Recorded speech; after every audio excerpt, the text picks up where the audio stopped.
We are back.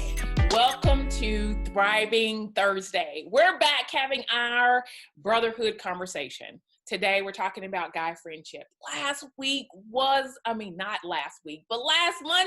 feels like last week. Last Monday was amazing. We talked so much about just what it means to be a guy, not me, but those guys, what it means to be a guy and what it means to be in isolation, what it means to come out of isolation, what friendship means, why friendship is so important, why brotherhood is so important. As I mentioned to you before, we need people. The human race was created not to be isolated, not to be separated, but we were here to support each other, to be a family, to be a community. You know, one of the biggest things, and people don't really realize this, one of the biggest, most chronic things that people experience on this planet is loneliness. People, it increases health problems, it increases anxiety, it increases mental health issues. One of the things that a lot of family members in nursing homes die from is because they don't have a connection. They can't see their family or friends. It is vitally important that we are there for each other. Now, I know a lot of times we have a lot of things to do. It's not that we can sit around and have gatherings all the time. That's not what I'm saying. But when people come across your mind, when you think about people, shoot them a text. Say, hey, I was thinking about you. Did you know how much joy that brings to people when they hear from you just out of the blue? When they hear from you and they say, you say that you're thinking about them, it means so much. And, a lot of times when you see that, you think of women, women are excited, but you know what? Guys are too. And we've got 3 guys here that can tell you that I'm telling the truth. When people are thinking about them, it matters. When people are thinking about them, it encourages them. Guys go through a lot of a fight. They are strong and they are masculine. And sometimes the easiest thing for them to do is to internalize it and take the hits. But you know what? When they know that people are there supporting them, it makes all the difference. So let's jump back into this conversation. We've got my husband, Marcus Roll, on here. We've got Jamie Adams, and we've got Ramal Brown. So guys, welcome back. Welcome back to our conversation on brotherhood. So let's jump into this. Thank you for being back. And thank you guys for tuning in. Andrew, one of the things you said when you first opened up the second session was about strength. All I could keep thinking in my mind while we were talking was strength isn't always a great thing, because the same strength that creates our muscles and makes our muscles bigger can also kill us, right? High blood pressure will increase the size of your heart because it makes your heart have to work more, and it grows and it gets stronger, but that's also what's going to kill you. Man. So strength is not always what it's cut out to be. Yeah, that's I just had that rattling around my head. I had to get it out. Let's jump back into this. Now, I mentioned just a few things because I don't want to just say something and it not mean anything. When you get a text message from someone, Jamie, and they're saying, hey, man, I'm thinking about you, what is your first reaction? It's funny you asked that question. I was just talking to my wife about that last night. I got a friend request on Facebook last night from someone that I went to school with, who I haven't, and it just lit me up. I've been a little stressed out lately, going through some stuff, and getting that last night just lit me up. And the same thing happens when I get text messages, especially from people. Listen, if I have a relationship with you, I'm going to always read your text message. I'm going to, oh man, that's awesome. I have a friend of mine who's starting a business right now. We're texting back and forth. When he texts me, I know it means something because he's busy, because he's trying to get this business off the ground. So to me, when I get a text, especially out of the blue, I love it. It just lights me up. It makes me feel like not only do I matter to this person and I have some value in their life, but that we actually do have the relationship that either he or I thought that we had in the first place. Marcus.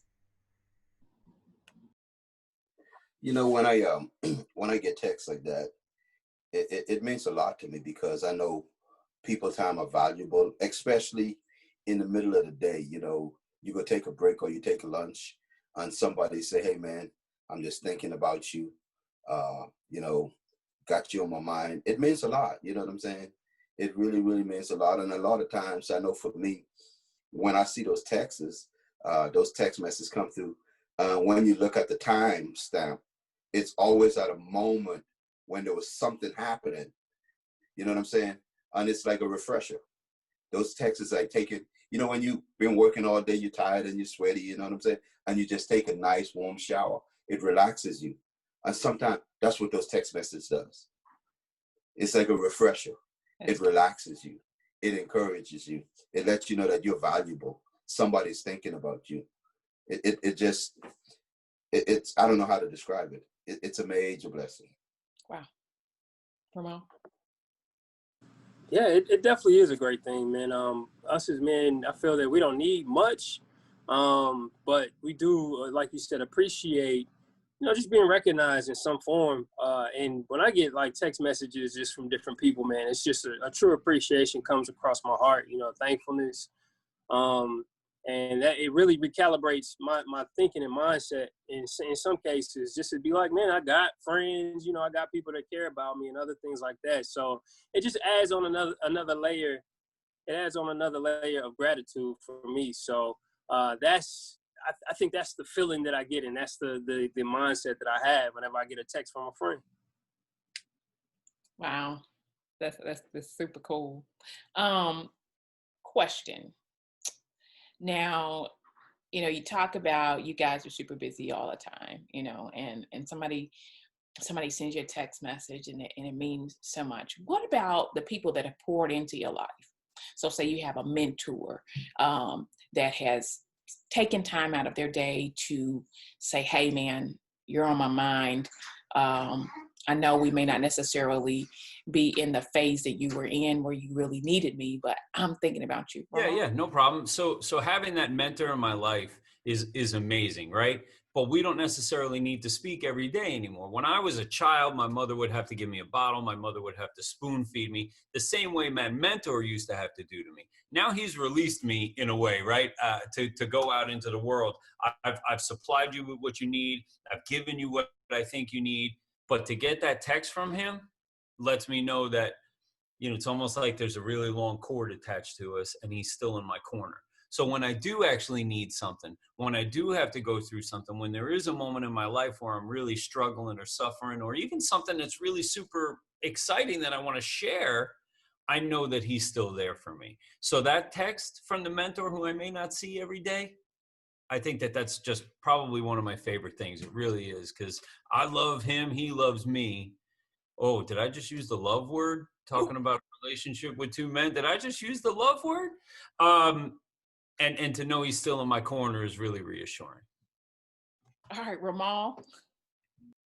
Yeah, so for me, my father was, and my dog want to hop in here in this conversation, but for me, my mentor was my dad, in a lot of cases in life.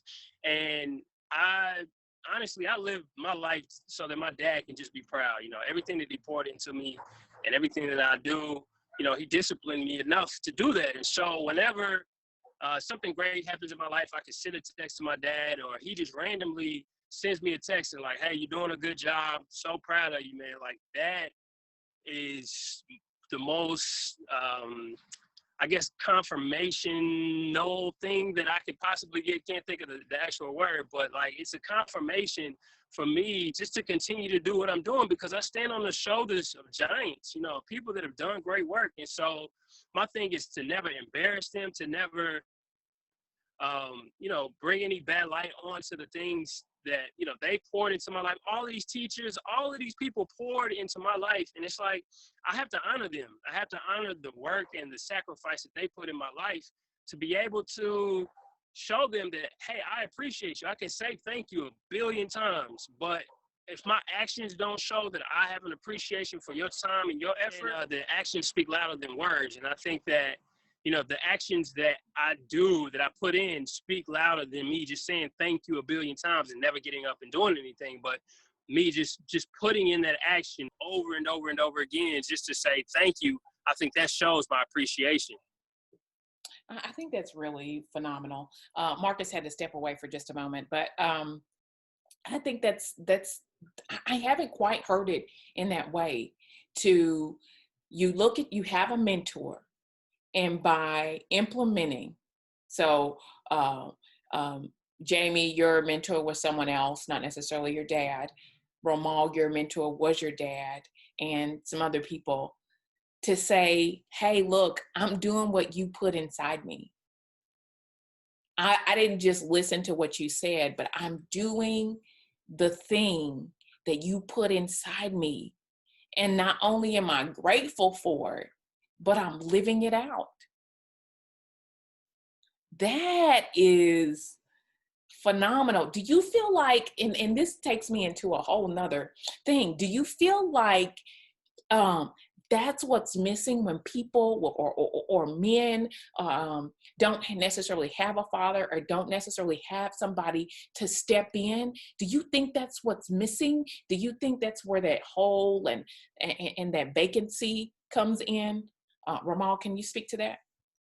Yeah, I do. I believe that's where the hole and vacancy comes in. If you don't have anybody that you can bounce ideas off of, or someone that can see your growth in any process, then it's kind of tough, because we look at our own progress and growth, and maybe for some their mindset isn't like, they don't see, you can't see your own growth. The thing about it is, I can see the car, I can see the house, I can see the trees, but the one thing that I can't see is myself. And how I look. If I look in the mirror, I can see myself, but not in the full picture. So I see everything else, but I can't really look at myself. And so I need other people to respect me. I need other people to help me to grow in certain areas that says this is too much. Whenever I work out, I want to quit, but if I don't have anybody that's saying, no, you need to do 5 more push-ups, then I'm hurting myself. Not hurting myself, but I'm not really reaching my full potential, should I say. So you need other people to push you, and that's why I have a personal trainer myself, so that someone else can look outside of me and be like, no, that's not enough. You need to hold a little bit longer, And so that's the way that I live. Jamie? Sorry. I can't exclude my father, but the things that we had mentor-wise were the foundational things of life. I've had the honor of having 2 outside mentors, and I think that they meant as much, if not more, to me than the things that my father gave to me. And I agree with what Ramal's saying. Pushing. Checkpoints are a huge thing, because just as he's saying, you can't judge yourself, right? I can't look in a mirror and say, yeah, I got XYZ going on, where somebody else is looking at me from the outside going, yeah, you might have XYZ going on, but you should be at 1, 2, 3. You shouldn't be where you are. You should have been gone from XYZ a year ago, and you're just sitting on it thinking you're living a good life. I have a really great story about a mentor, if I can just share it for 2 seconds. Yeah, sure. One of my mentors, as a younger man, late teens into or early teens into my early 20s. I spent so much time with this man. His name was Dennis. He was an amazing human being, taught me so much, and was such a great mentor to my life. When we went to the hospital, when Cindy was in labor with our very first child, his daughter was our delivery nurse. And to have that connection, and it was almost like a transfer into the next stage of life, right? That's that checkpoint. That's that area right there. Like, hey, I've taken you as far as I can take you. Let's move on to this next season. I love you. I'm always going to be here for you. Moving on. So mentors are so important. But that goes back to what we talked about in the last video about isolation. If you don't allow yourself to open up to a mentor, if you don't allow yourself to receive from that mentor, it's all wasted air on everybody's side. Checkpoints, pushing to the next level, letting go, moving on, but still being a part. That is awesome, right? I was talking to a guy yesterday, and he said, he said, I'm not one of those people that want to stay at the age that I'm at.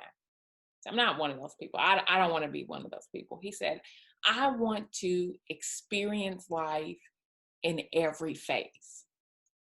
He said, you got some people that are just stuck, that want to be kids, want to be teenagers, want to be the age where they feel like they were at their prime, right? I don't know. I've seen guys, I know guys that are 60, 50 something, and they're stuck in their 30s.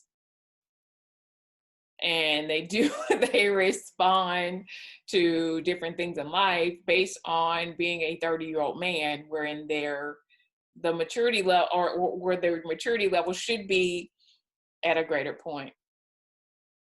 Can you tell me, like, how does a person get stuck in one stage of life? I think that if you don't have mentors in your life, if you can't have somebody speak the truth and give you wisdom in your life, you're going to be stuck. It's just like, I think of a vehicle, that's stuck on the side of the road. Like, you can only do so much by yourself, and, you can rev up your car, but if the grass is wet, you just only digging a deeper hole for yourself. And if you don't call AAA, if you don't call for some friends to help push you out, or think of many ways how to put a piece of wood under your tire, how to get it out of that particular hole, then you are only just digging a deeper hole for yourself. And so I think that you have to get the professionals to come and help you. If there's somebody that has been in this situation, you can get the assistance that you need. But there's a lot of people, and maybe back in their day, they didn't have the information that we did, but they didn't have the internet, back then. So they were limited in their information that they could get, and it was a certain culture and a certain code that they had growing up, and the way that their parents did things, they lived off of that. But now we have the internet. Now we have YouTube. We can look online and get different perspectives and ways on how to get help.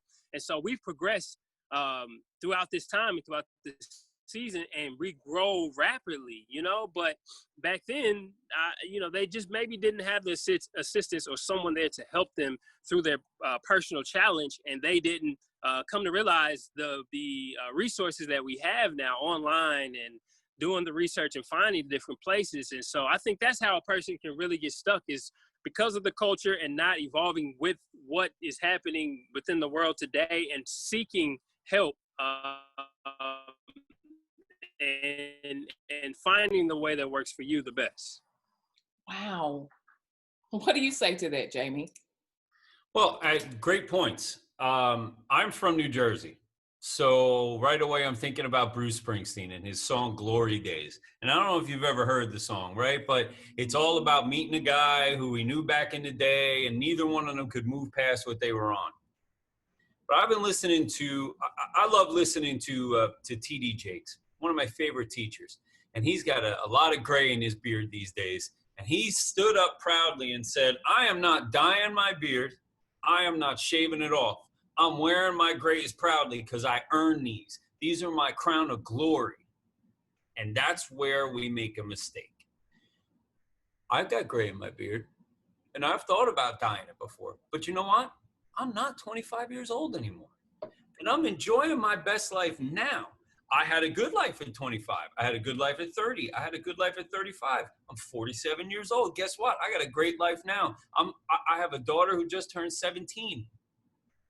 She's getting ready to go to college. She's getting ready to do some things. I couldn't experience that stuff at 30 years old, 25 years old. So the fact that people get stuck is because they don't want to learn how to grow. They don't want to, like you said a little bit earlier, learn how to live in every season of your life, right? Yeah, you know what? In 1991, I was a senior in high school. I was popular. I had an 89 Mustang 5.0. I was cool, right? I'm going to look like an idiot driving down the road in that Mustang right now, doing my gangster lean on the steering wheel like I used to do back in the day. But I'm in a different season now, and I'm rocking that minivan. You know what I mean? You got to leave that stuff behind. You can't get stuck in that stuff, because guess what? The world's going to pass you on by, and then you're going to be huffing and running trying to catch the back of something when you should be in the front leading it, rather than, Ramal's going to have to send me another tithe after this one. Rather than running, but rather than leading it and driving the bus. You know what I mean?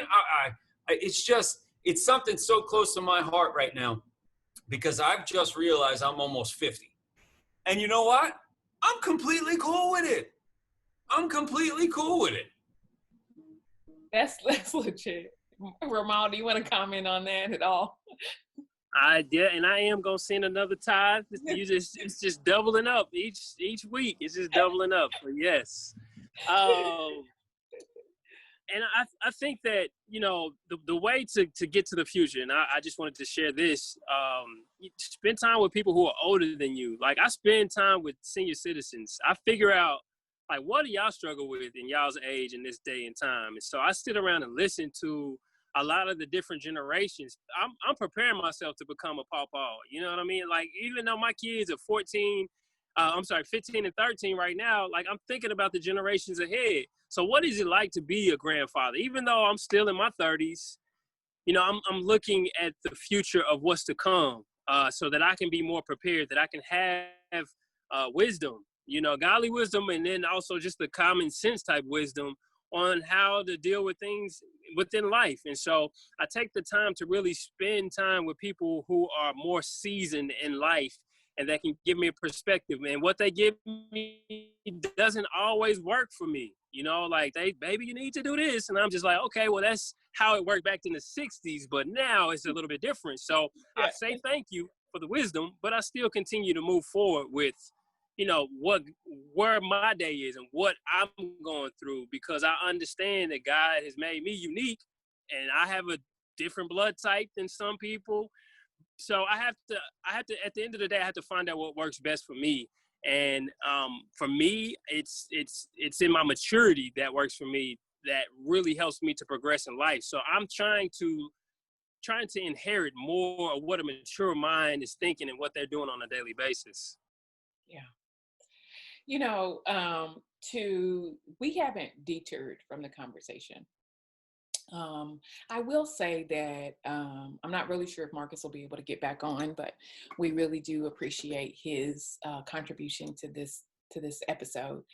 But the thing that you see, sometimes people don't understand that it's necessary. It's necessary for you to have friends with people that are younger than you, people that are your age, peers, peer-to-peer relationship, because the people that are younger than you should be depositing in them. And not only should you be depositing in them, they should be depositing in you. You know, because sometimes we can get at a point to where we really don't know what's going on with the younger generation, and that makes a disconnect. And we should not be disconnected from the people that are behind us, because I always say this all the time, we are all in this together, right? They need our help. We need their help. They need our help to grow up and to be better people. We need their help to stay relevant, to understand what their experiences are, so that we can reach them, so that we can bring them in and help them to develop and grow. And we need friendships with people that are older than us, because those people, like Ramal's saying, like Jamie's saying, those people pour into us the things that we need at this phase. Now, like Ramal said, we may not necessarily be able to use it. It may have worked in the 60s, or it may have worked in the 80s, and it may not necessarily work right now. But you can't, you hear the expression, don't throw the baby out with the bathwater. Don't throw it all out, you know, because there is relevance. They lived here before. There were things that transpired that they do understand about life that we just don't know, that we're not that we're not privy to. because of the level of maturity that we're at. Yes, I see myself as a mature woman. I'm sure that Jamie sees himself as a mature man, and Ramal and Marcus, they see themselves as very mature. But we are not as mature as the people that are 60. We are not as mature as the people that are 80, that have lived here, that have done life, that have seen things that we necessarily haven't seen. So it is a growing, it is an evolving, but we cannot dismiss the people that are around us. It is absolutely necessary. Now, I'm going to ask you this question, because I know that for me personally, and I'm going to go and I'm going to talk about this. Ramal and I, we talked a little bit about this. I'm going to talk about millennials. I'm a millennial. Normally, when I tell people that I'm a millennial, it's a curse word. People hate the fact that I'm a millennial. They hate millennials.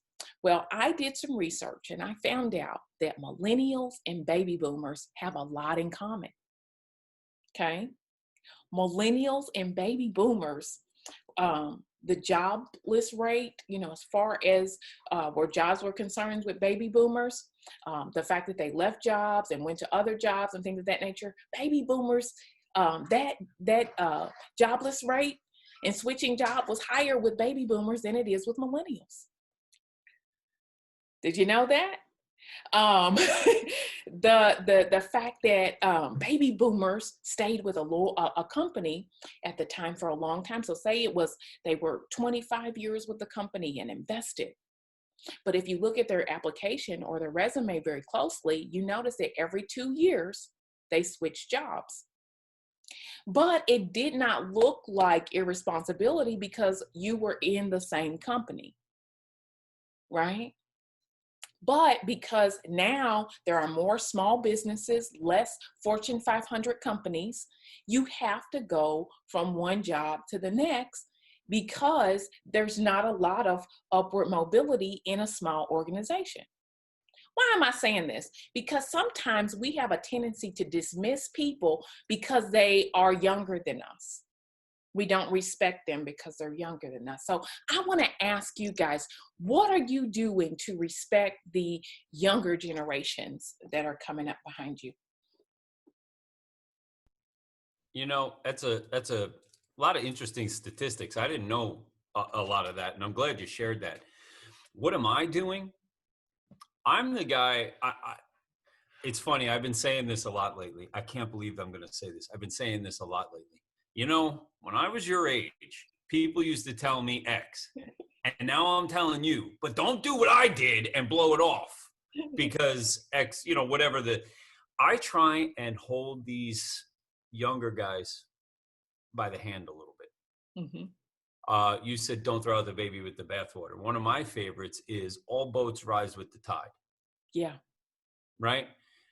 We, as mature people, also need to remember that I can't move to the next level unless I have someone behind me who I'm bringing up to go to my level, right?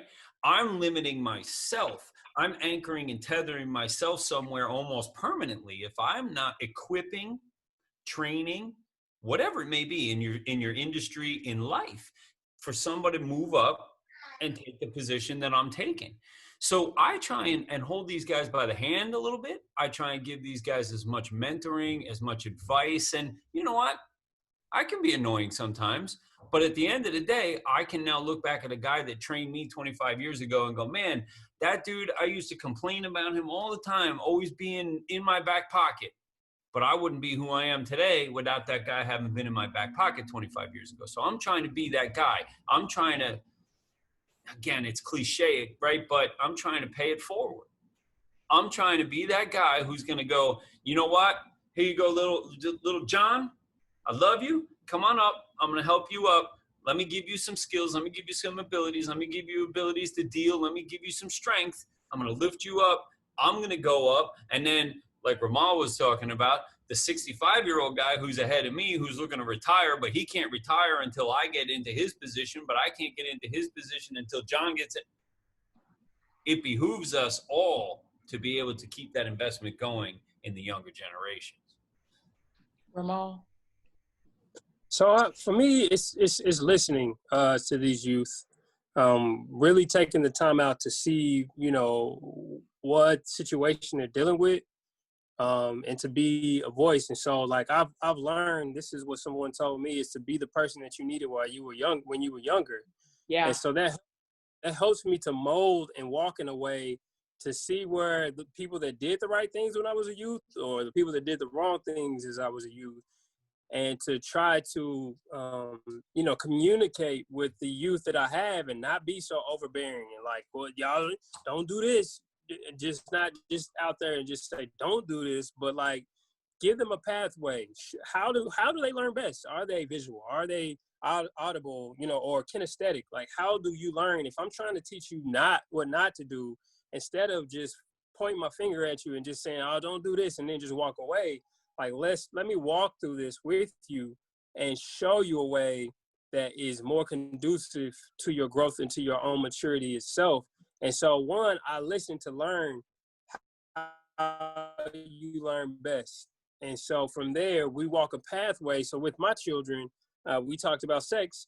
There were some not just crazy vulgar videos, but things that show where disease happens and where, you know, teen pregnancy and other types of things. So to share a visual with my kids to say, hey, if you get into sex, this is the potential of things happening, and just being real with the kids, because they've already, what people don't understand is, even some of us in the older generation, is that they've already seen a lot. Like, this stuff that they've seen that we just think that they haven't seen, but on social media, it's out there. So I try to get ahead of social media and be the influence before social media, or one of their friends, one of their homegirls or homeboys, and say, hey, you can confide in us as parents, and to be transparent, you know, with what's going on in the world. And so that's how we do. We just try to give them the real.